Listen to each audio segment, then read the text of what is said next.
মৰিয়নিৰ মাইবেলিয়া গাঁৱত উত্তপ্ত পৰিস্থিতি।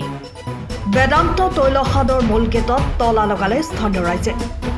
বেদান্ত গ্ৰুপৰ ময়মতালিত জীয়াতু ভুগি আহিছিল মৰিয়নি মাইবেলিয়া গাঁৱকে ধৰি কেইবাখনো গাঁৱৰ ৰাইজে। 3 মাহ পূৰ্বে মৰিয়নি নকছাৰী মাইবেলিয়া অঞ্চলত বেদান্ত নামৰ এটা কোম্পানীয়ে প্ৰাকৃতিক গেছ আৰু তৈল খনন কাৰ্য আৰম্ভ কৰিছিল। বৰ্তমান তৈলখাদৰ পৰা এৰি দিয়া কেমিকেলযুক্ত পানীৰ বাবে অঞ্চলটোৰ ৰাইজে বিভিন্ন সমস্যাৰ সন্মুখীন হ'বলগীয়া হৈছে। সেই সন্দৰ্ভত দল সংগঠনৰ লগতে স্থানীয় ৰাইজে বিভাগীয় লোকক সমস্যাৰ সমাধানৰ বাবে বাৰম্বাৰ লিখিত দাবী জনাই আহিছিল যদিও আজি পৰ্যন্ত গুৰুত্ব নিদিয়াত ৰাইজ আজি প্ৰতিষ্ঠানটোৰ বিৰুদ্ধে ওলাই আহিল। প্ৰতিষ্ঠানটোৰ মূল প্ৰৱেশ পথত তলা লগাই দিয়ে।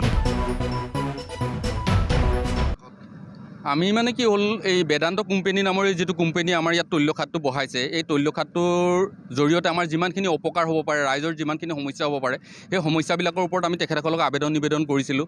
আৰু আমি এবাৰ নহয় 2-3 বাৰ তেখেতসকলক কৰিলোঁ। তেখেতসকলক ক'লোঁ যে আমাৰ লগত আলোচনা কৰক, আলোচনা কৰি তেখেতে ৰাইজৰ সমস্যাখিনি অন্ততঃ সমাধান কৰক।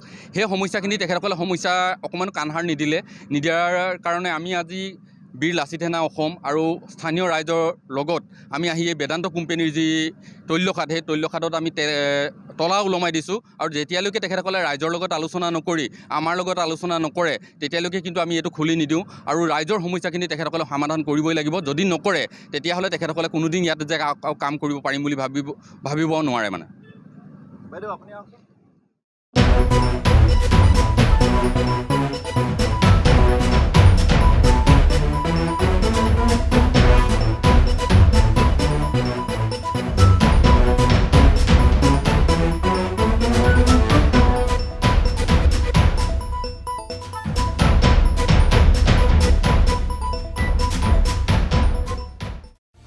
সময়ৰ খবৰ সময়ত পাবলৈ ফ'ল' কৰক টাইম অফ আছাম।